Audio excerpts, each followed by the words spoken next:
The terrifying true ghost story you are about to hear today is Real Haunted Houses. Welcome to Mystic Macabre 01, where we bring you real, chilling, and mysterious ghost stories. If you're a fan of the paranormal, turn off the lights, put on your headphones, and get ready to step into the unknown.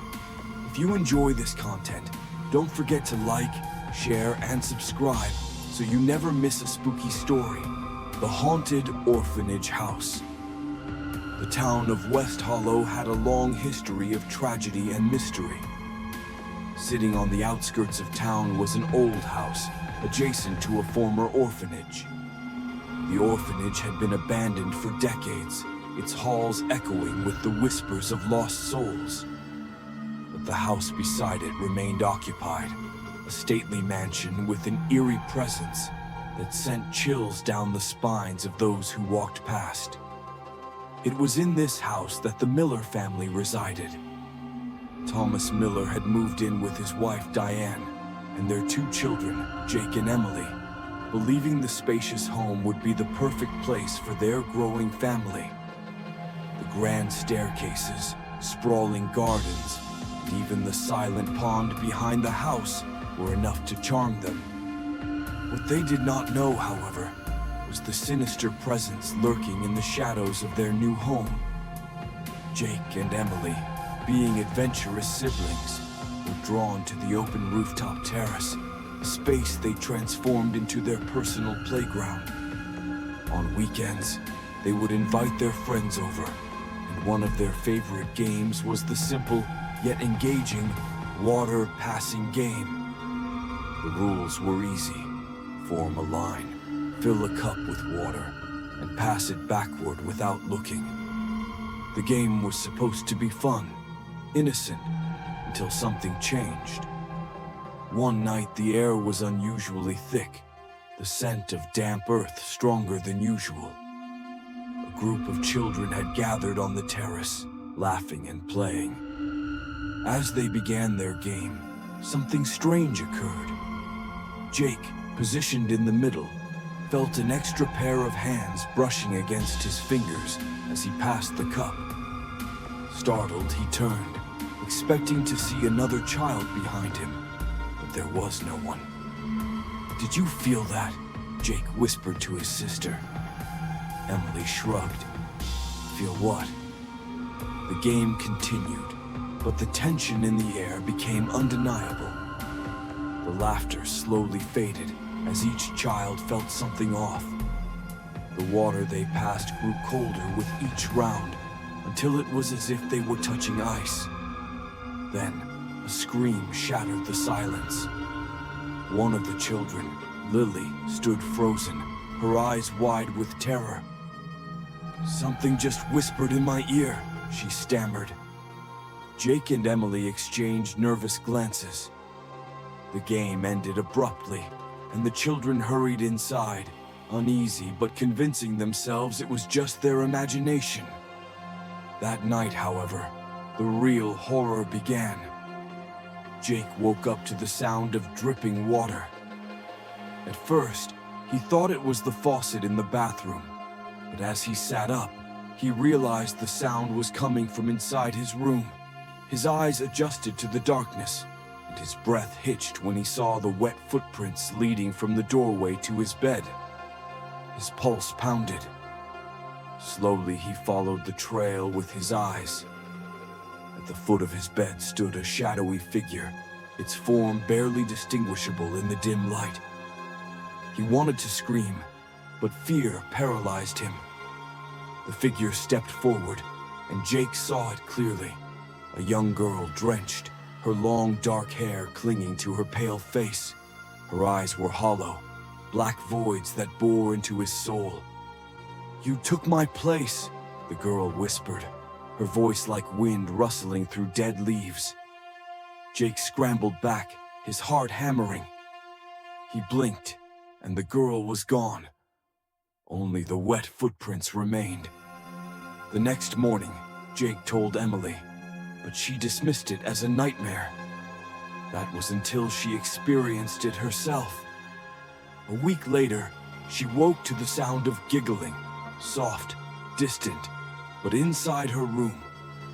When she turned on the light, she saw the same wet footprints leading to her bed. The siblings became obsessed with uncovering the truth. Digging through the town archives, they discovered something chilling. Decades ago, the orphanage had burned down in a tragic fire. Many children had perished, but one name stood out: Clara, a girl who had been last seen on the orphanage rooftop, playing a game before disappearing into the night. Her body was never found, but legend had it that she had drowned in the pond behind the house while trying to escape the flames. Jake and Emily realized their innocent game had disturbed her spirit. Clara was searching for something, or someone, to take her place. Desperate, they sought the help of an old woman in town, rumored to be a spiritual guide. She listened carefully and nodded. "She is trapped between worlds. You must return what belongs to her." "Return what?" Emily asked, bewildered. "The cup. The last thing she touched before she died." Jake and Emily's stomachs twisted. The cup, the one they used in their game, had been in the house before they moved in. It had been left behind. That night, they carried the cup to the pond, whispering a prayer. As they placed it in the water, the air grew still. A ripple spread across the surface, and then silence. The atmosphere shifted, lighter, less suffocating. From that night on, the wet footprints stopped appearing, the whispering ceased, and the house felt like home again. But the orphanage, with its broken windows and collapsed walls, still stood. And on some nights, passers-by claimed they could hear the distant sound of children laughing or crying. Some say Clara had finally found peace. Others believe she was simply waiting for the next child to play her game. Horrifying experience on the rooftop. It was a dark, gloomy afternoon. The sky was as gray as a sign of a big storm coming. The rain began to pour down, each heavy drop hitting the corrugated iron roof, creating a deafening sound. In the quiet space, only the sound of the pouring rain remained, when suddenly a strange sound arose, the miserable meowing of a cat.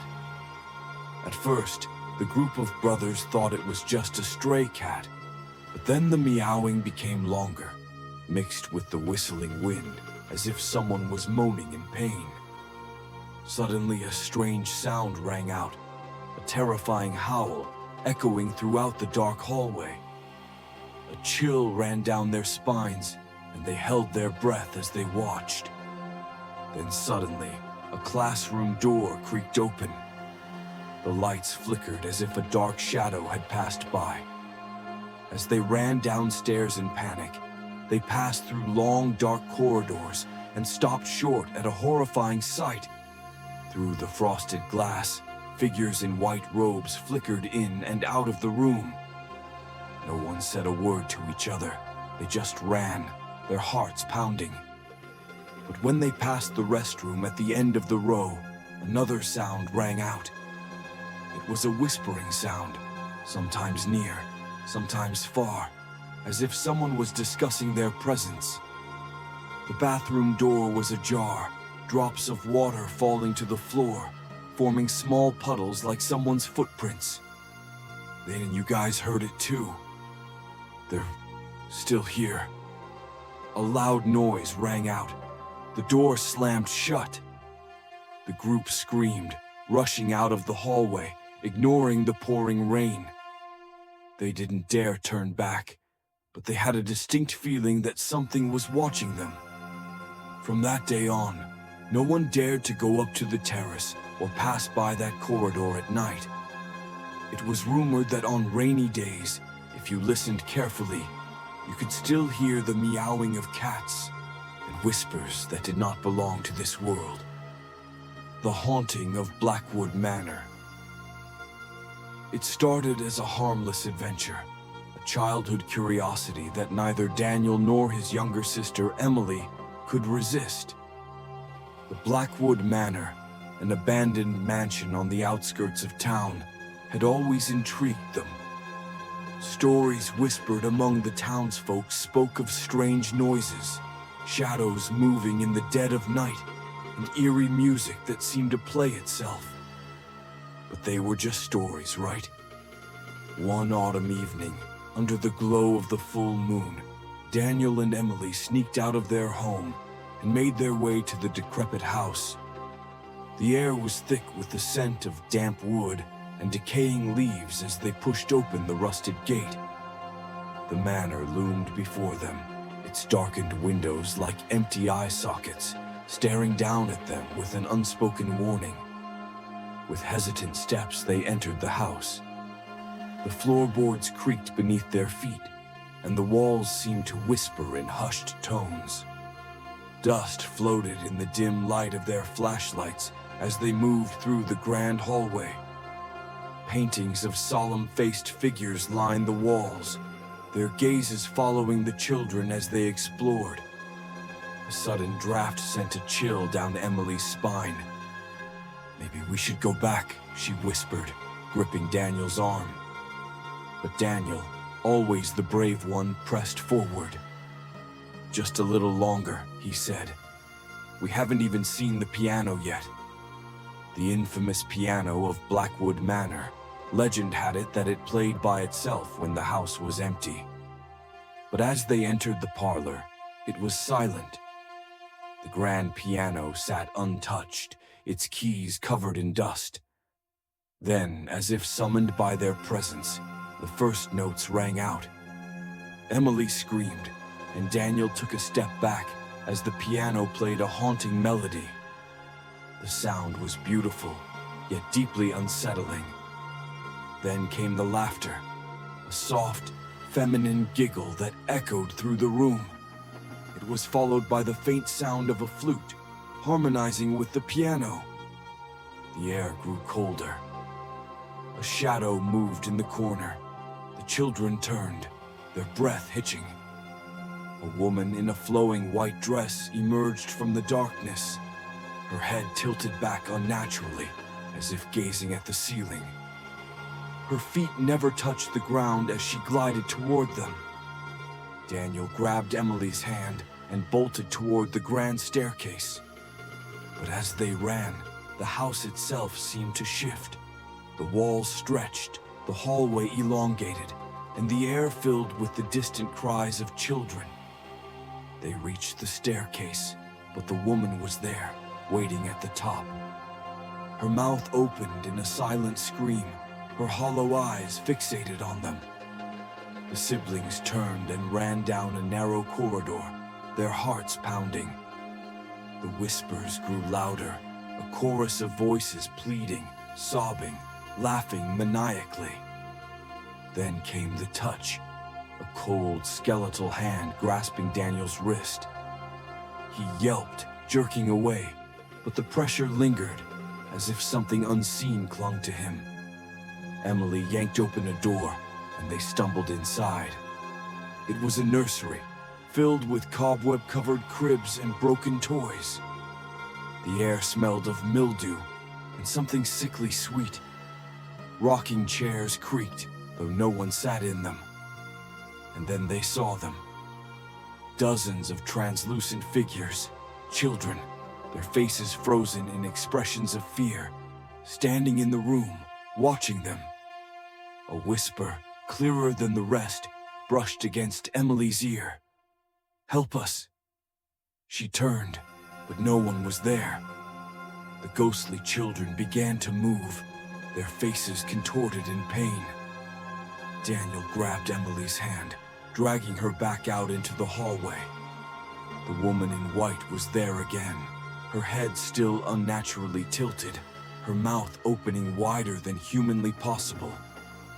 They ran, their screams swallowed by the darkness.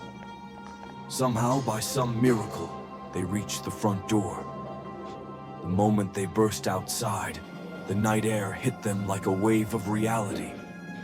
The sounds vanished. The house stood silent once more. They never spoke of that night again. But sometimes, in the stillness of midnight, Daniel could still hear the piano playing, calling them back, and then they saw them. Dozens of translucent figures, children, their faces frozen in expressions of fear, standing in the room, watching them. A whisper, clearer than the rest, brushed against Emily's ear. "Help us." She turned, but no one was there. The ghostly children began to move, their faces contorted in pain. Daniel grabbed Emily's hand, dragging her back out into the hallway. The woman in white was there again, her head still unnaturally tilted, her mouth opening wider than humanly possible. They ran, their screams swallowed by the darkness. Somehow, by some miracle, they reached the front door. The moment they burst outside, the night air hit them like a wave of reality. The sounds vanished. The house stood silent once more. They never spoke of that night again. But sometimes, in the stillness of midnight, Daniel could still hear the piano playing, calling them back. And he knew the woman in white was still waiting. The Midnight Adventure. At around 10:30 p.m., two young women approached an abandoned house, isolated in the middle of an overgrown lot. Under the dim moonlight, the rickety structure appeared even more sinister. On one side, thick shrubs cast ominous shadows, while on the other, a stagnant pond covered in duckweed seemed to separate the house from the outside world.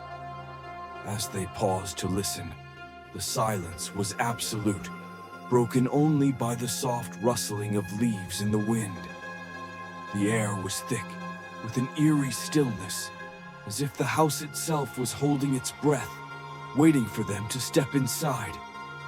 With hesitant steps, they pushed open the creaking door. The scent of damp wood and decay assaulted their senses. Dust motes floated in the dim light of their flashlights, illuminating the tattered remnants of furniture left behind by time. A broken chair lay overturned near the entrance, and remnants of shattered glass crunched beneath their feet. A sudden sound, like footsteps on old wooden planks, echoed through the empty rooms. They exchanged nervous glances but pressed forward. The deeper they ventured, the colder the air became, wrapping around them like invisible hands. The walls seemed to whisper, their hushed voices weaving through the silence. Then came the whispering. Soft, indistinct voices surrounded them, murmuring in a language neither could understand. The shadows flickered unnaturally, shifting without reason. A faded portrait of a woman with hollow eyes hung crooked on the wall, her gaze eerily following their movements.